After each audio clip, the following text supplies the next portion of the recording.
Well, we've been on USS New Jersey, and then after a stopover in Washington, D.C., which we'll talk about another time towards the end of this series on the US visit, it was time to head down into the state of North Carolina, whereupon we chanced upon the greatest of the ambush predators, as you can see here, cunningly waiting for its prey behind a ridgeline.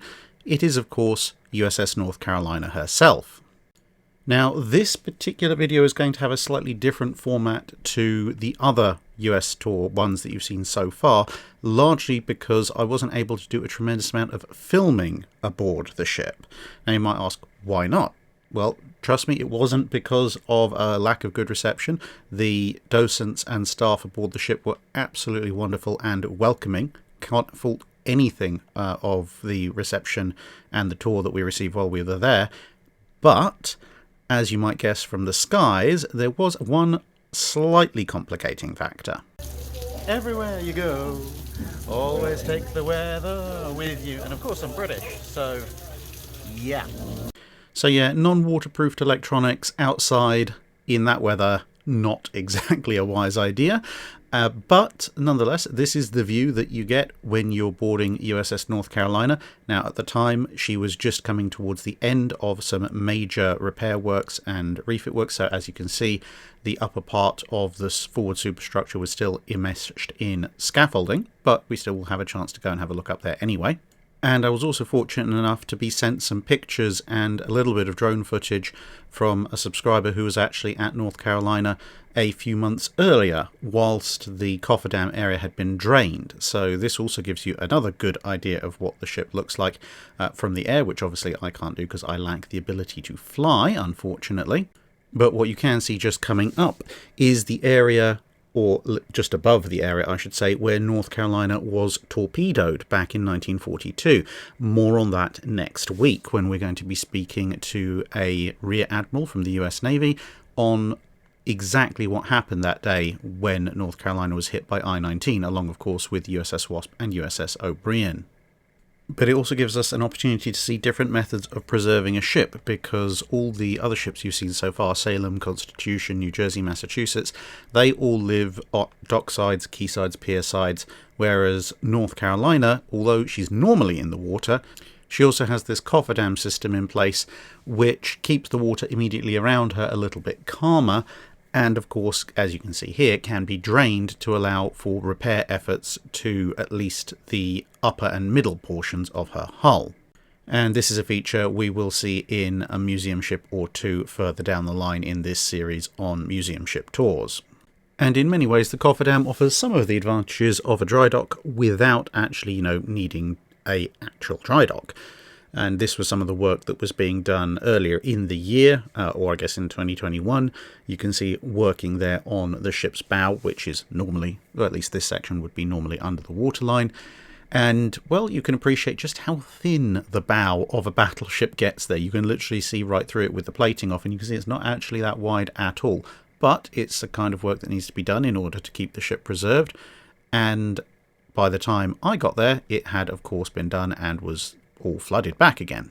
Having managed to board during a brief break in the weather, when it wasn't absolutely hammering it down, we were able to get a nice look at this thing, which is of course one of the scout aircraft that North Carolina would have used in her active service, and indeed most US battleships would have used.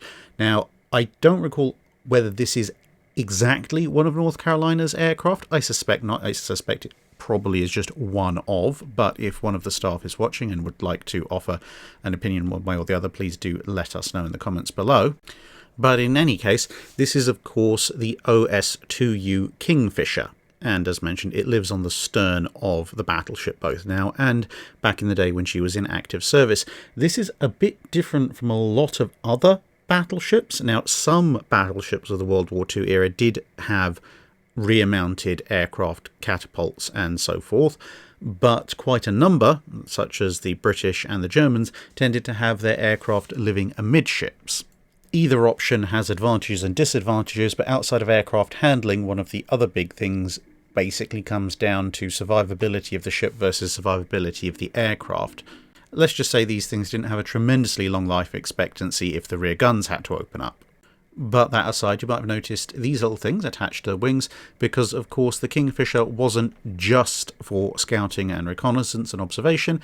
It could also be used in a minor offensive role. Now, you weren't necessarily going to go on a full-scale land bombing campaign using your complement of scout aircraft, but you could go after or patrol for, if they didn't show up, enemy submarines, which was quite a useful feature, especially if the battleship was in transit and didn't, say, have an aircraft carrier nearby who might be able to do that job for them.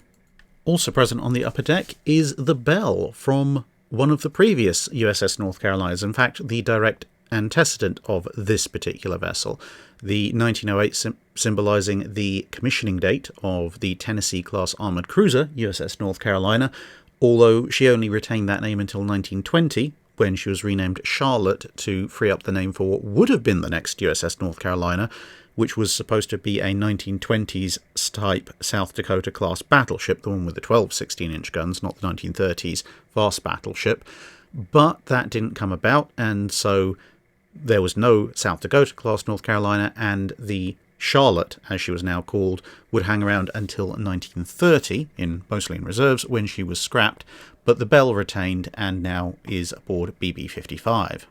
But the heavens opened up again pretty quickly, and so it was a quick duck into Turret 3 to save us all from being drowned, and as with each of the 16-inch turrets that you'll see on all US fast battleships, you have at the back a very large base rangefinder. So this is the cause of those little ears you see sticking out the back of most battleship turrets.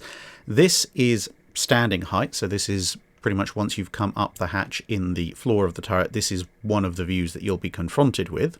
At least once you've ducked under the thing, because the eagle-eyed amongst you will have noticed those tubes heading to the right out of the main tube of the rangefinder, which are, of course, protecting the lenses, and the daylight coming in as well, means that to your right is the front of the turret and to the left is the back of the turret, which, paradoxically being that we're in Turret 3, means that to the right is the back of the ship and to the left is the front of the ship.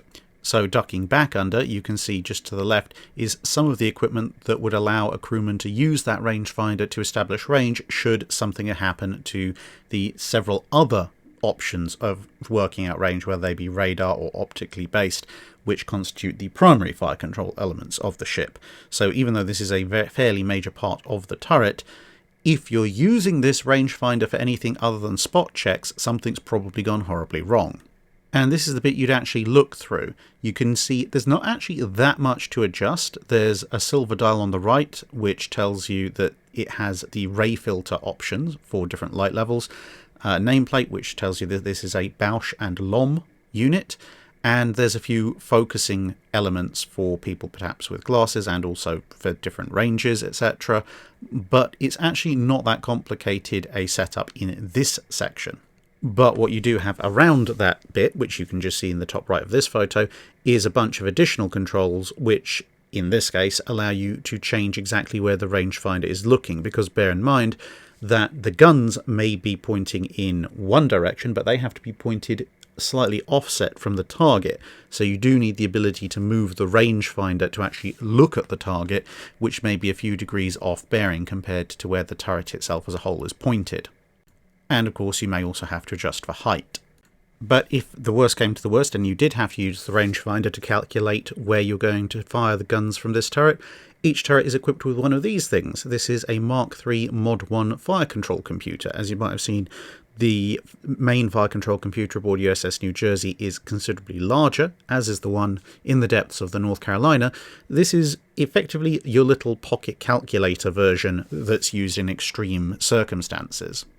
But nonetheless, you still have 12 input dials around the edge, as well as power and a hand crank, so it's not quite as sophisticated as the main one, but it's certainly a heck of a lot better than sticking your finger in the windouts of the turret and guessing. And it shows just how far fire control technology had come, because although this is a much smaller unit, it is still accurate enough and precise enough that any World War I Navy would have given their left arm to have one of these aboard its flagship. And from the aft section of the turret you can look forward into the area where the guns themselves actually are, And here you can see a pair of men from the cutout cardboard race who are secretly plotting our overthrow, but they're in the process of loading one of the guns. So you can see there the 90-pound bagged charges have all been stacked up, and the rammer is most of the way into feeding them into the breach. And then, of course, you can travel to the area below the turret, still within the barbette, and, of course, you first have shell storage, and down further still to the charge handling chamber, which is very cathedral-like, and as I've said previously, is probably pretty much the largest single open space you're going to find on a US fast battleship. The machinery spaces, in theory, are larger, but they are also full of machinery. Whereas if you just want open volume, this is pretty much, I think, the place to be.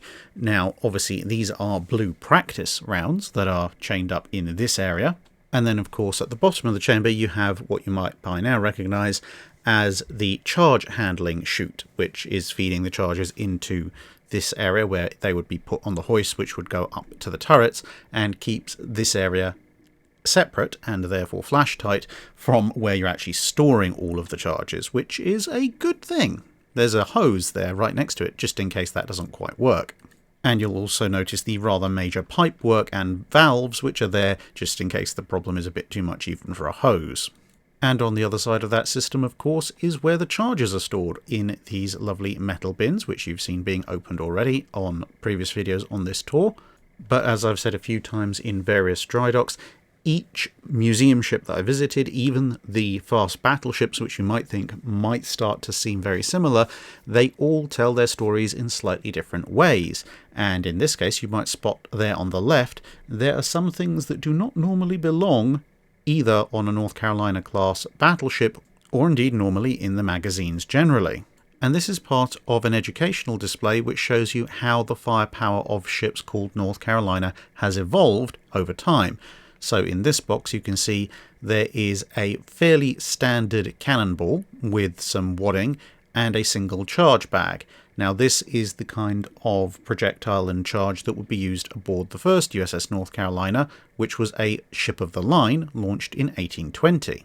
And then below that is the shell and charge setup from the Tennessee class armoured cruiser we mentioned earlier.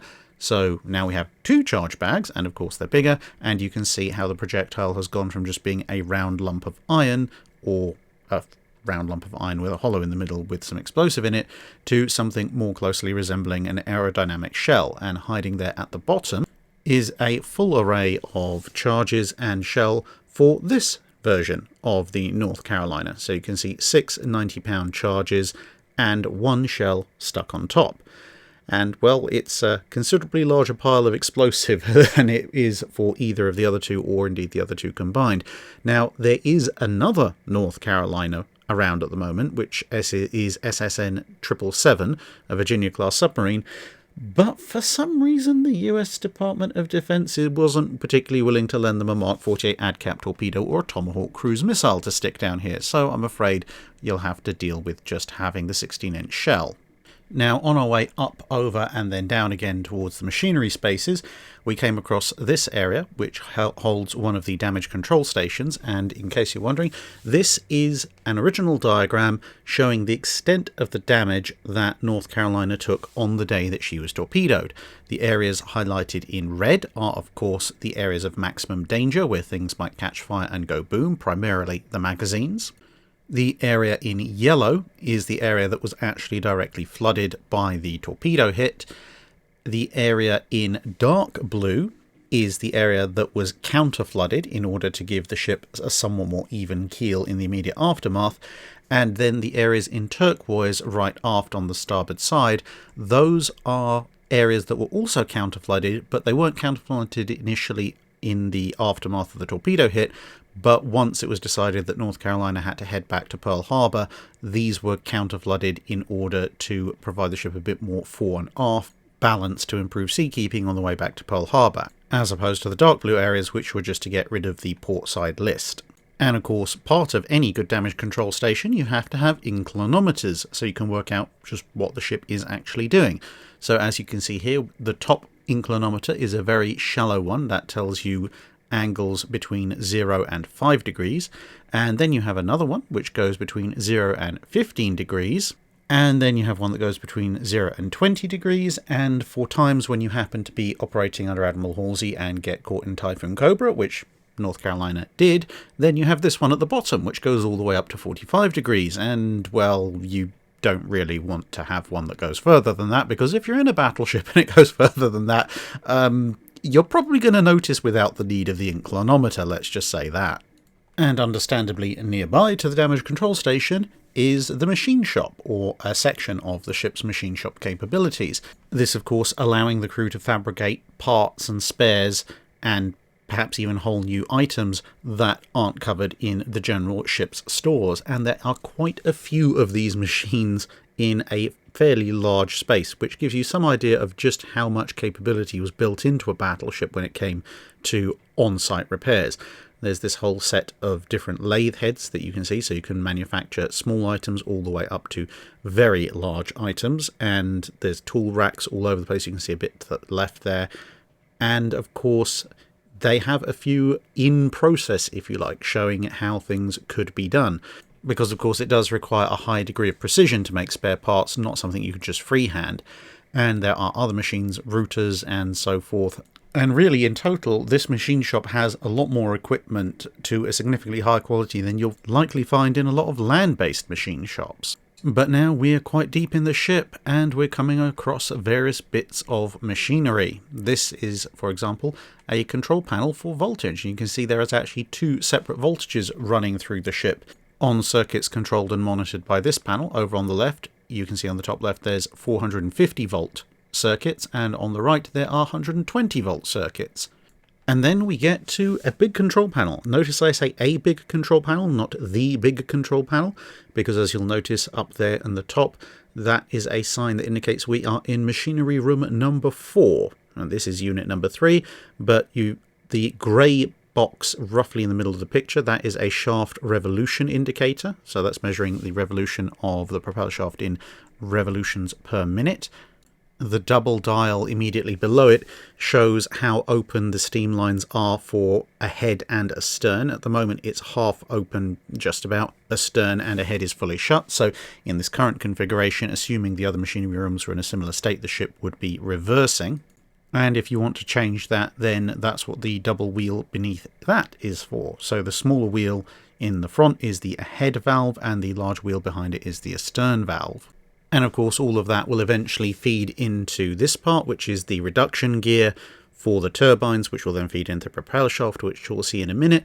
And just in case you're wondering what kind of reduction levels we're talking about, the high pressure turbine aboard North Carolina operates at just above 5,900 RPM, and the low pressure turbine is scarcely any slower. It's 4,937 RPM exactly, apparently. But the reduction gear has to turn those maximum RPMs down to as low as 6 RPM if you are just travelling at a single knot, up to a maximum of 199 RPM if you want to go at the ship's theoretical top speed of 28 knots, although obviously there's a little bit of headroom built in as well. Interestingly enough, the propeller shaft bearings themselves are made from lignum vitae, which is wood, not metal. And that's because metal can attract marine growth and rust, it needs to be greased and so forth. Lignum vitae doesn't care about that. It's a wood, it can't rust, and it's incredibly resistant to rot, fungus, marine borers, and the odd termite. There are also a number of cover plates you can look at, and I'll show you a couple of them here. This one, as you may be able to read, hopefully if your screen is high enough resolution, is for an astern starboard turbine. Now, this is a separate unit from the turbines that will be used to propel the ship forward.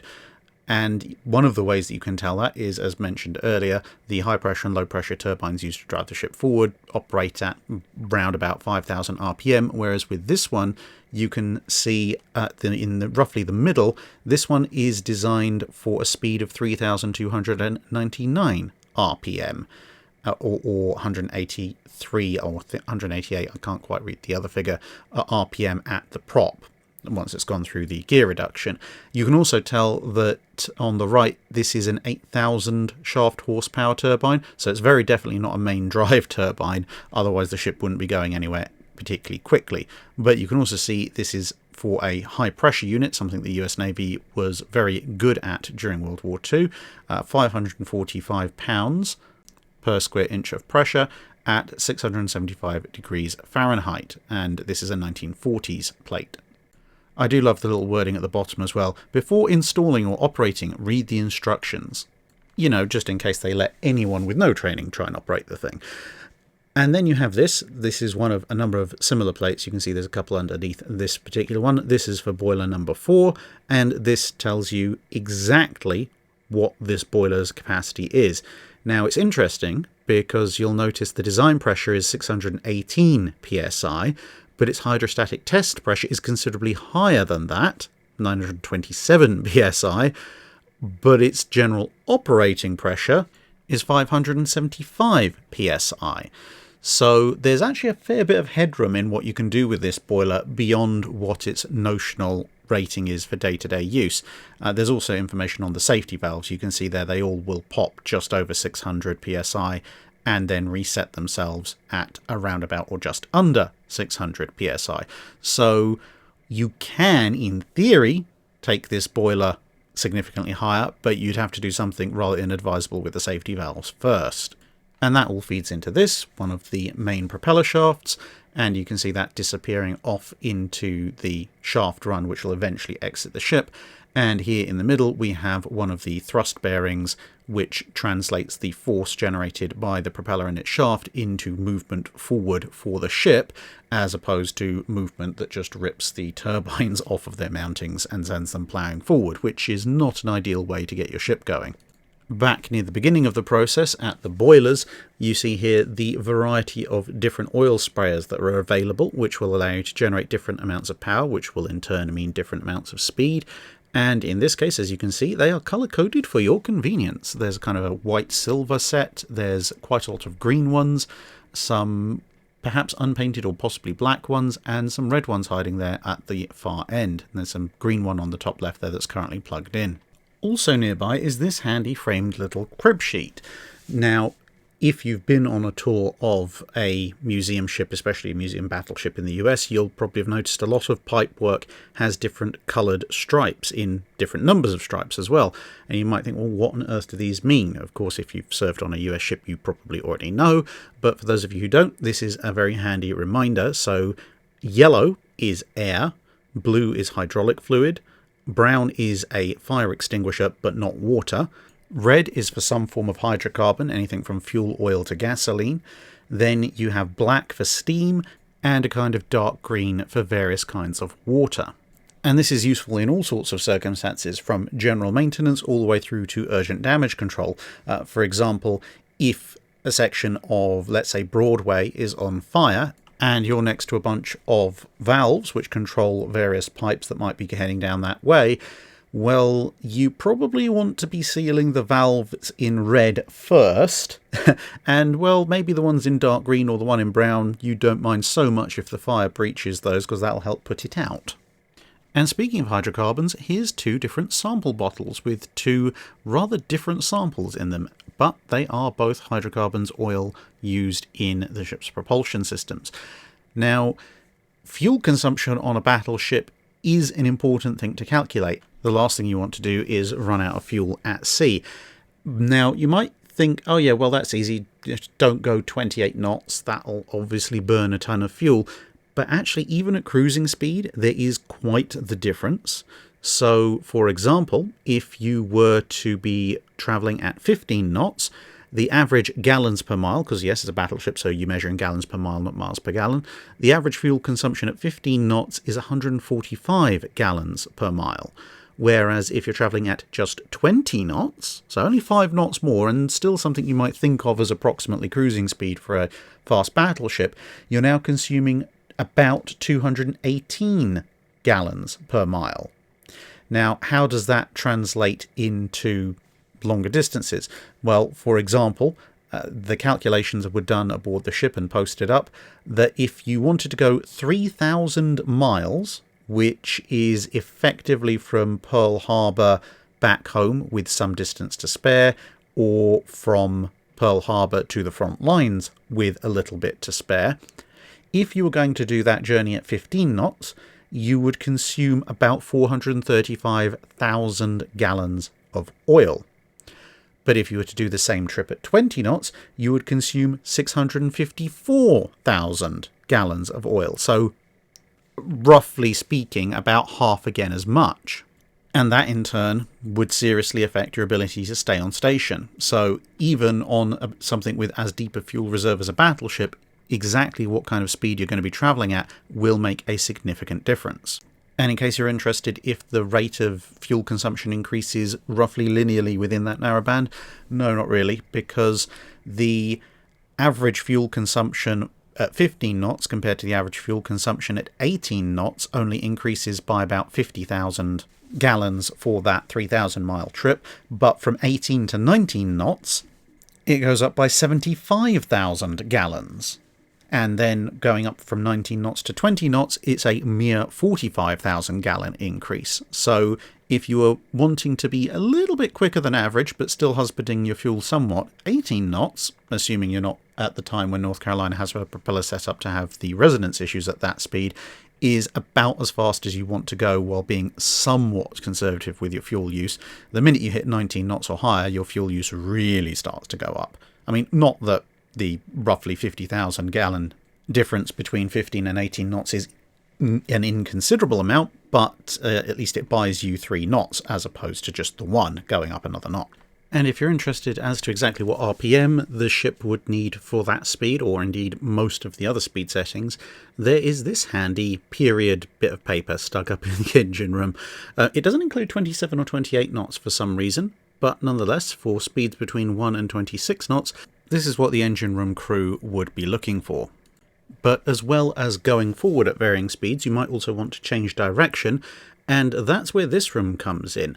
The North Carolina class, of course, has a pair of rudders, and in order to move those rudders, well, you can't just stand there with a tiller like you could in the old days. The ship has far too much inertia and the rudders weigh far too much for that. So instead, you have this. This is part of the electro-hydraulic steering system, and this in particular, on the right of the picture, is one of the hydraulic rams that helps to move the rudder around. Of course, the pressure that you need in these hydraulic rams to move a couple of barn door sized rudders against the flow of water that would be generated by a 35,000 ton plus battleship moving through the water in the high 20s of knots is quite high. And therefore, for understandable reasons, most of the control machinery is in the adjacent compartment because, well, if anything goes wrong with this stuff, anyone who's in this room probably isn't long for this world. And here in the next compartment is some of that monitoring and controlling equipment. There are, in fact, manual backups, although, again, still not a tiller operated by a single man. But on the right you can see there's a dial showing the degrees to which the rudder can be turned port and starboard.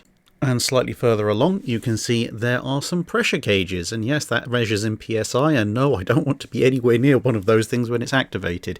Part of your engineering training is, unfortunately, you get to know exactly what happens when hydraulic systems decide they don't want to remain in formation anymore.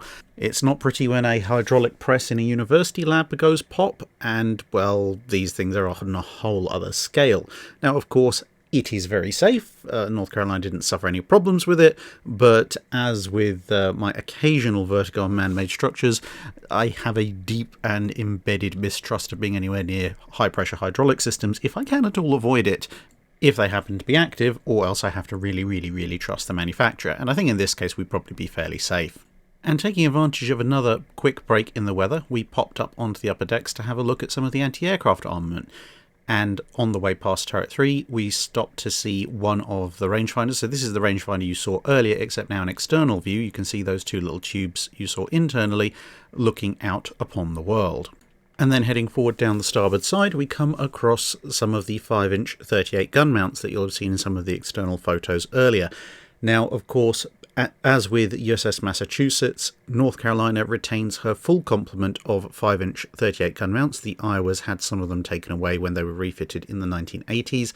So if you want to see what a full heavy anti-aircraft broadside of a US battleship looks like, you have to visit Massachusetts, North Carolina, or Alabama. And later on in this series, we'll take a very detailed look at Alabama's anti-aircraft defences.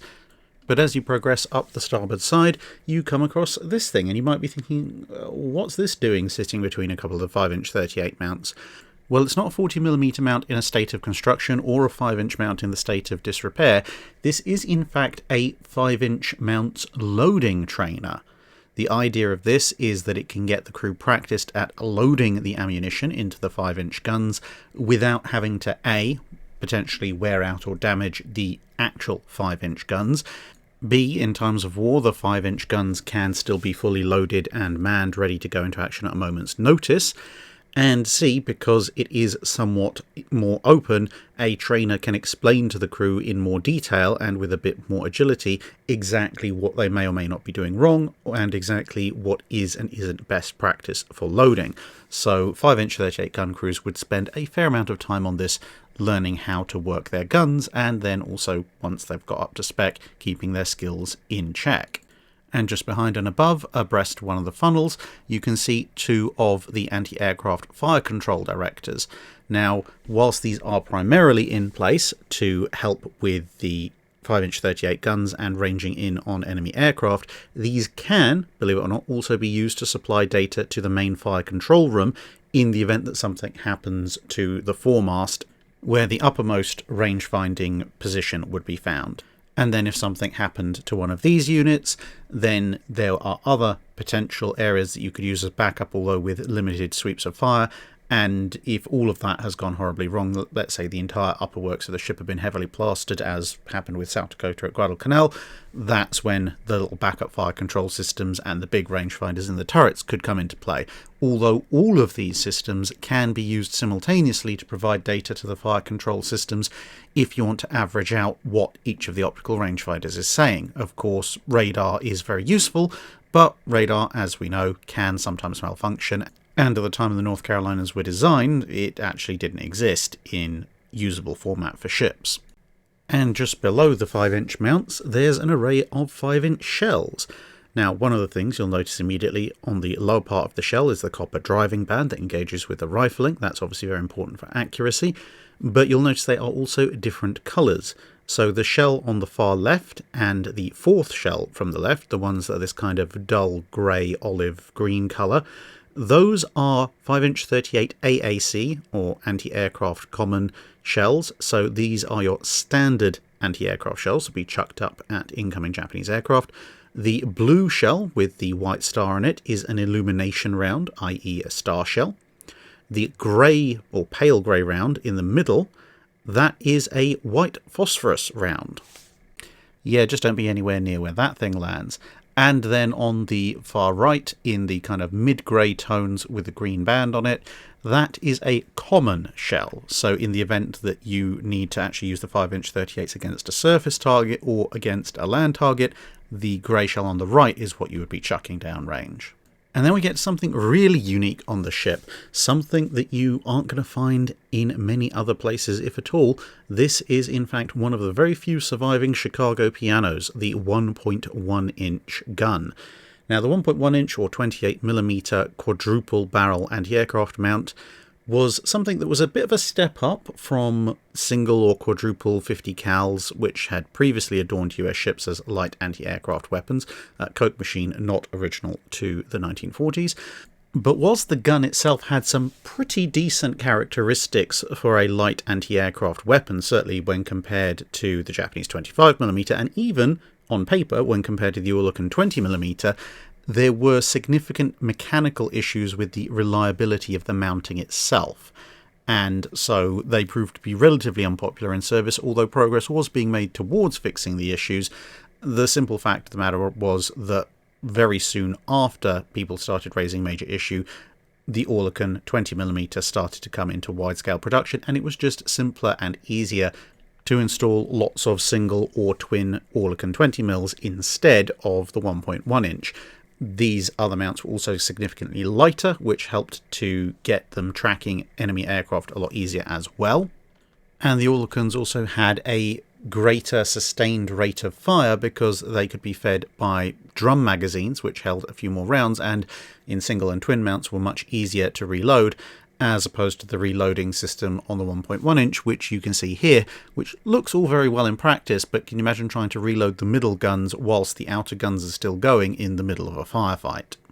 Moving towards the bow of the ship, we come across a paravane, which is something that is towed on either side of the ship. You can see there's another one just over on the top right of the picture, and these are essentially tools that allow you to turn any ship into a theoretical minesweeper.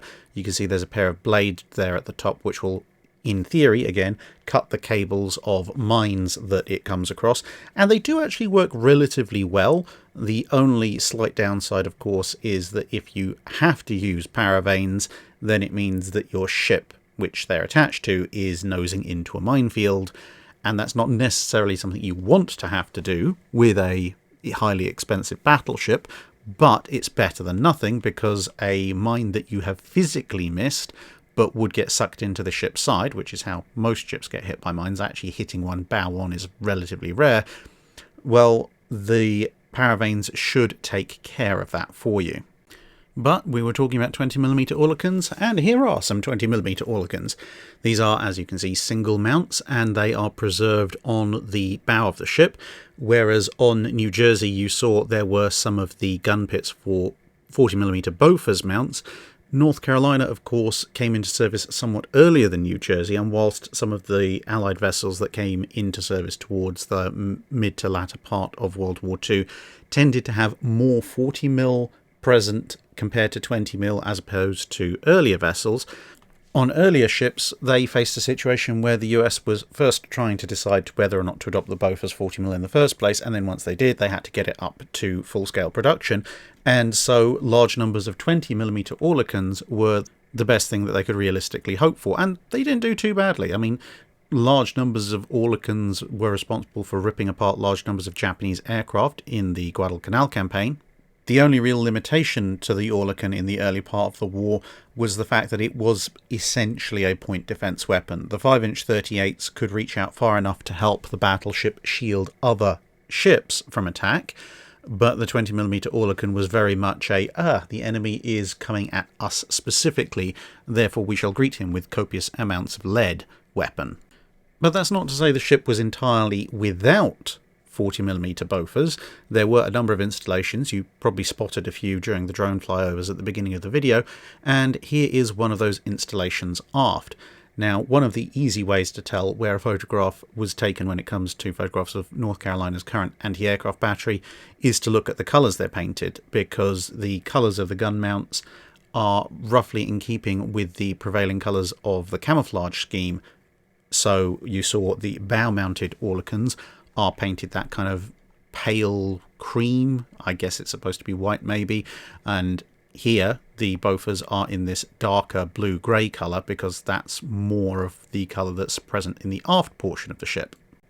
And so this Oerlikon is of course mounted on the starboard aft quarter of the vessel, and the reason we've come back to this one is that this one can be manned if you like. Obviously you can't shoot anything, but it does give you some sense of just what it would be like to face an incoming aircraft if you were assigned to one of these 20mm mounts. So this is the position you'd see with yourself locked in to the gunner position, and well, you're not exactly afforded with a tremendous amount of sighting systems, although you probably don't need too many. There probably would be a few additional features made to these things during the Second World War, to be perfectly fair. And these mounts come in a variety of degrees of complication, even just for single mounts. These ones are very, very simple deck mounts. As you'll see later on in the series when we get to USS Alabama, there are a few slightly more complicated ones as well. But of course, there is always the draw of going up. So let's do that.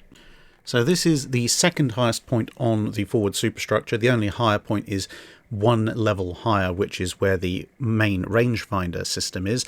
This is obviously inside the kind of orange scaffold hat that you could see earlier, and this is essentially what battleship steel looks like once you have sandblasted and sanded back all of the various paint layers to get to the original steel in preparation for restoration and repainting work. Of course, when you do something like that in an environment like North Carolina generally, and especially with all the rain that they were apparently having around the time I visited, things do rust pretty darn quickly, but this is for those of you who can recognize it, obviously just mainly surface rust. It's pretty easy to clean off when it comes time to prime the thing. But it is quite interesting because it gives some idea of where all of these flush rivets are. Because whilst welding was used extensively on US ships at this time, it wasn't exclusively used. As you can see, there are areas where rivets were used to hold things together, not just the armour plate. And there's a semi-nice view aft, seen through the fine orange mesh from up here. But if you drop down a few levels, you can find yourself on the enclosed portion of the bridge. There is, of course, the conning tower immediately behind, and North Carolina, uniquely, of course, has Stryker's Bridge, an open-air walk-around area on the outside of the superstructure as well. Now, this might seem a little bit sparse, but remember there is a fully fledged command and control suite in the conning tower that's right behind us from the position of this picture. Plus, of course, as you can see on the bulkhead, there are mounting points for other things that at some point, whilst the ship was in reserve, were taken out, and which I'm sure the battleship would dearly like back if anybody knows where they've gone. But one of the things that are still there is this array of telephones. And trust me, the battle phone system on this ship is huge. There's actually a poster dash information sheet further down in the ship that shows exactly where all the battle telephones are across the ship, and there's probably more landline telephones, if you like, on this vessel than there are in a lot of small towns. And obviously each of these has a dedicated connection. And you can, of course, step outside to get a much improved view, obviously looking over the two foremost turrets. And if you're lucky, then you can spot an alligator or two swimming around in the water around the ship. We didn't see any, but I think they had sensibly taken cover from the weather. Plus, of course, it means you get to pretend to be in charge of a battleship. And, well, if you're going to visit a battleship, you're probably interested in naval history, so getting a chance to pretend to be either the captain or the navigating officer of a battleship is a pretty fun experience. Now, of course, there's plenty more to see. There's officers' country, crew quarters, the dentist quarters, a lot more of the machinery room than I've shown you this time around, in the interest of time, obviously. There's a section dedicated to the previous North Carolinas, and much, much more beside, including possibly the world's most fun mess deck right aft, which actually has the floor turn into a slope partway along it because, well, the stern begins to slope up, and is huge fun to slide down if you have the appropriate type of footwear and you don't mind taking the small risk that you might end up flat on your back on a very hard steel deck. Obviously, take that last one under advisement, but I personally can vouch for the fact it's very entertaining.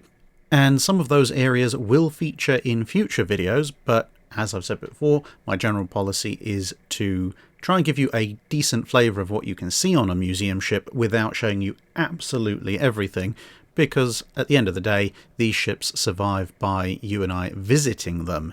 So please go and do that if you can. As you can see from these photos, which are some of the ones that as I said, were sent to me by a very kind subscriber, the paint job has finished, the work has concluded, so she now looks really good without the scaffold hat aboard. And of course, the weather is not always chucking it down with rain. As you can see from this picture, it was actually a very nice day when these images were taken. And for those of you worried about how hot and humid North Carolina can get, the HVAC systems within the ship do work, and they were very, very, very, very popular stopping spots for me, because although it was raining quite extensively, the temperature was still quite warm, and obviously it was incredibly humid. And if you do happen to want to visit the battleship, well, I'm happy to report that they are open every day of the year. On Christmas Day, which is obviously just gone, the ship opens at noon. Otherwise, ticket sales are from 8 AM to 4 PM and the ship closes at 5 PM. So bear that in mind if you do want to visit. And you can, of course, support the ship in other ways. They have an online shop on their website, which will also be linked in the video description below. And they do accept donations as well. Within the shop, there are a few interesting items. As with a number of other battleships, you can now buy pieces of the hull and or pieces of the teak decking if you would like. And if you happen to have a few too many dollars burning a hole in your pocket, they also have a rather interesting array of knives, which are actually made out of steel taken from the ship itself, presumably mostly from the steel panels that were removed during the renovation work you saw at the beginning of the video. So I've always thought that would be a brilliant idea. You know, ships have large amounts of steel. Some of it will always need to get removed for preservation. Well, what else can you use steel for? turn it into everyday utility objects, most commonly knives. I'm still waiting for someone to make a sword out of a battleship's hull, but, you know, I can wait. And if during your visit you want to see somewhere specific that you've seen in this particular video or somewhere that I've mentioned, then take a look at this map ahead of time. So the areas in yellow are the areas that are open for public tours. They're the bits that you can pretty much go to whenever you board the ship. So you've got, you know, the bridges there, the second and third main battery turrets are there, and some of the machinery spaces, etc. But if you want to go to some of the more unique areas, some of the other machinery spaces, some of the aft superstructure, and of course the main superstructure going up to the O10 and O11 levels, etc., those areas in blue are open for special program tours only. Though for those you will have to call ahead and find out if they're available on the particular day you want to visit, so just bear that in mind to avoid disappointment. And of course the areas in white are off limits, but to be perfectly honest, considering the largest areas that are in white are either areas that have duplicates that are open to the public, like some of the machinery spaces and some of the shell rooms and magazines, then there's not too much that you can't access. So I'm going to wrap this up here by saying thank you very much to everybody from USS North Carolina who welcomed me aboard, showed me round, put me in contact with people, and you'll see some of the further results of that coming up next week, as I said, when we talk about specifically the torpedo attack in 1942. And obviously encourage you, if you at all can, to visit or support the ship, because every museum ship will need help and support from all of us. And of course, a final shout out to all of those of you who actually came to see me and hopefully talk to me aboard the North Carolina. Whereas pretty much I think every other one of the meetups that we did was on the open deck of a ship. Because of the weather, we all met up just below decks, although that was quite fun. So thanks everyone for coming to see me as well. Being able to physically meet up with subscribers is always fun, and it adds another layer of enjoyment to these visits. And of course, if you're watching this on the day that the video goes live or in the couple of days thereafter, this is the last week before I head off for a brief visit to the States in the second and third weeks of February 2023. So check the website, link in the video description, or check on the community post section and you'll find out where I'll be during that period. Unfortunately, I won't be able to revisit North Carolina this time, but who knows, at some point in the future, I definitely hope so. That's it for this video. Thanks for watching. If you have a comment or suggestion for a ship to review, let us know in the comments below. Don't forget to comment on the pinned post for dry dock questions.